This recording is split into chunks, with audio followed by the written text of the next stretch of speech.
सरकार के साथ में हम सभागृह में जितने भी आदिवासी के आमदार है, एमपी जो है, सभी लोगों की राज्य के मुख्यमंत्री के साथ चर्चा हो चुकी, बाद में भी हमारी चर्चा होने वाली है। सकारात्मक हमारे वादी में सरकार यहाँ पे भूमिका लेने वाली है। इसलिए अगर गलती से अगर उनके बारे में सरकार भूमिका लेंगे तो सर्वोच्च न्यायालय में हम आदिवासी के लोग जाएंगे। रास्ते की तो लड़ाई हम चलने के वाले हैं। बाबा साहब का संविधान एक तरफ हमारे साथ में है, दूसरा भगवान बिरसा मुंडा का उलगुलान तो साथ में है। आपके माध्यम से अधिकार है। इसी तरीके से आज का हमारा उलगुलान मोर्चा यहाँ पे हमें आयोजित किया। धन्यवाद। डॉक्टर बाबा साहब अम्बेडकर ने भारतीय संविधान के माध्यम से इस भारतवर्ष के अनुसूचित जाति और अनुसूचित जमाती के लिए भारतीय संविधान के 341 और 342 के अंतर्भूत हमको जो रिजर्वेशन यहाँ ठिकाने दिया वाला है, उस रिजर्वेशन के माध्यम से उस पीरियड में जब घटना निर्माण करते समय उनकी जो पड़ताल करने के लिए कोई नियम और नियमावली बनाई थी, उस तहत मानव वैश्य शास्त्रज्ञ होंगे, उसके विभाग में सोशल काम करने वाले लोग होंगे, उनके माध्यम से कुछ जमात के लोगों का सर्वे और रिसर्च करके इन लोगों को कौन से सूची में डालना है, इसके बारे में उन्होंने स्टडी किया। सभागृह में चर्चा हुई।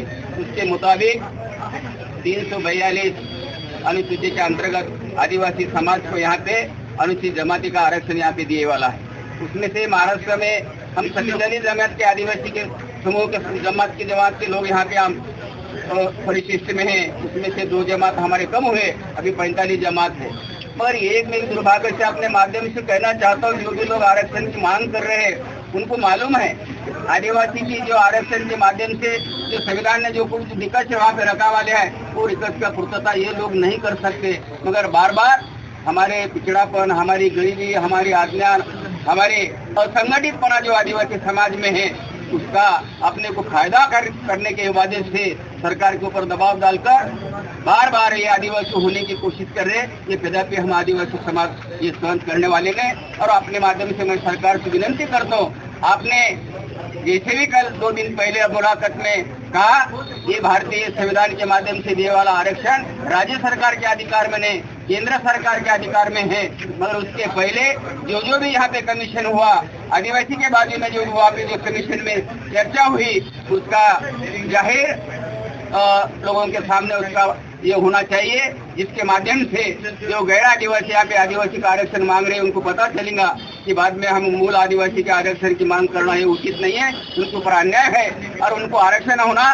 तो आज मैं एक माध्यम से बोलना चाहता हूँ, हमारा इन जिगरी दोस्त है हरिभाऊ राठौड़, जो कि 3री सूची की कल तक मांग कर रहे थे। यहाँ के कुछ नेता कल ओबीसी के आंदोलन में साथ में एक बोलने वाले आज आदिवासी आरक्षण मांग रहे, इनको समझ में नहीं आ रहा। कल ओबीसी के आरक्षण के साथ साथ आंदोलन कर रहे थे, आज आदिवासी का आरक्षण मिलना बोल का आंदोलन कर रहे। अरे भाई, कब तक लोगों को गुमराह करने का काम करेंगे आप? तुम्हारे समाज को जरूर गुमराह करते होंगे, मगर हमारे आदिवासी लोगों के ऊपर इधर से जबरदस्ती ऐसा करना मुझे मंजूर नहीं है। ये संविधान जब तक हमारे साथ में है तब तक हमारे आणि